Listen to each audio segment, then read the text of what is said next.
पिछली वीडियो में हमने कक्षा 10 के बोर्ड परीक्षा प्रश्न पत्र पर आधारित पाठ्यक्रम एवं अंक विभाजन समझा था।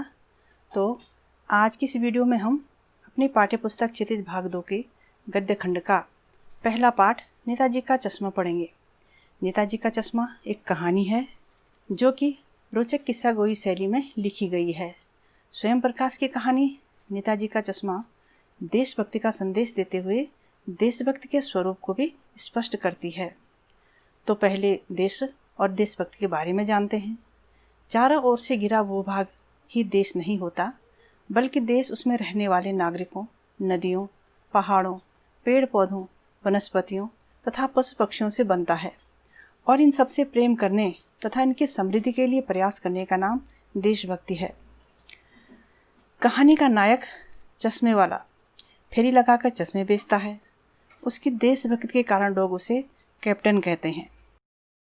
कहानी इस प्रकार है कि कस्बे के चौराहे पर नगर पालिका ने नेताजी सुभाष चंद्र बोस की एक मूर्ति बनवाई, लेकिन मूर्ति पर चश्मा नहीं बना था।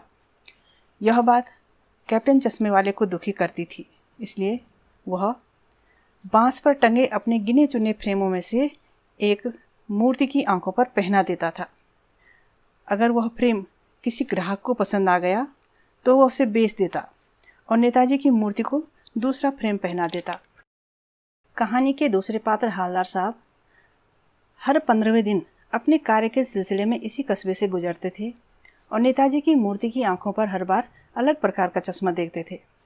हालदार साहब वहाँ रुकते और पान खाते। पान वाले का व्यक्तित्व भी बड़ा अद्भुत था। पान वाला काला, मोटा और खुश मिजाज आदमी था। हर समय पान खाने के कारण उसके दांत लाल काले हो गए थे। उसकी तोंद बाहर निकली हुई थी।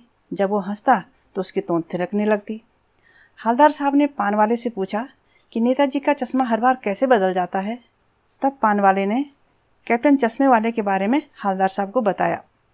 हालदार साहब जानना चाहते थे कि कैप्टन क्या नेताजी का साथी है या आज़ाद हिंद फौज का कोई भूतपूर्व सिपाही।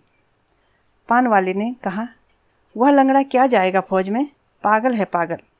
हालदार साहब को पान वाले द्वारा किसी देशभक्त का मजाक उड़ाया जाना बिल्कुल अच्छा नहीं लगा। जब हालदार साहब ने कैप्टन चश्मे वाले को सामने देखा और उसकी परिस्थितियों से परिचित हुए तो उसकी देशभक्ति के सामने हालदार साहब नतमस्तक हो गए। 2 साल तक हालदार साहब उस कस्बे से गुजरते रहे और नेताजी की मूर्ति के बदलते चश्मों को भी देखते रहे। एक दिन हालदार साहब ने देखा मूर्ति पर किसी प्रकार का कोई चश्मा नहीं था। तो पूछने पर पान वाले ने धोती से अपने आंसू पोंछते हुए कहा कि कैप्टन मर गया। अगली बार हालदार साहब मायूस हो गए थे कि कस्बे में नेताजी की मूर्ति तो होगी, लेकिन उस पर चश्मा नहीं होगा, क्योंकि मूर्तिकार ने बनाया नहीं और कैप्टन की मृत्यु हो गई।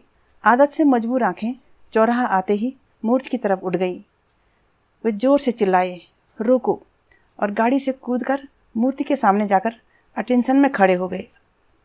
उन्होंने देखा मूर्ति पर छोटे बच्चों द्वारा बनाया गया सरकंडा नामक घास का छोटा सा चश्मा लगा था। हालदार साहब भावुक हो गए और उनकी आंखें भर आई। बच्चों की इस देशभक्ति पर उन्हें बहुत गर्व हुआ। वास्तव में यह कहानी कैप्टन चश्मे वाले के माध्यम से देश के करोड़ों नागरिकों के देश के निर्माण में अपने अपने के तरीके से दिए गए योगदान को दर्शाती है। कहानी यह भी स्पष्ट करती है कि बड़े ही नहीं, बच्चे भी इसमें शामिल हैं। यह था पहला पाठ नेताजी का चश्मा। अगली वीडियो में हम इस पाठ के प्रश्नोत्तर समझेंगे।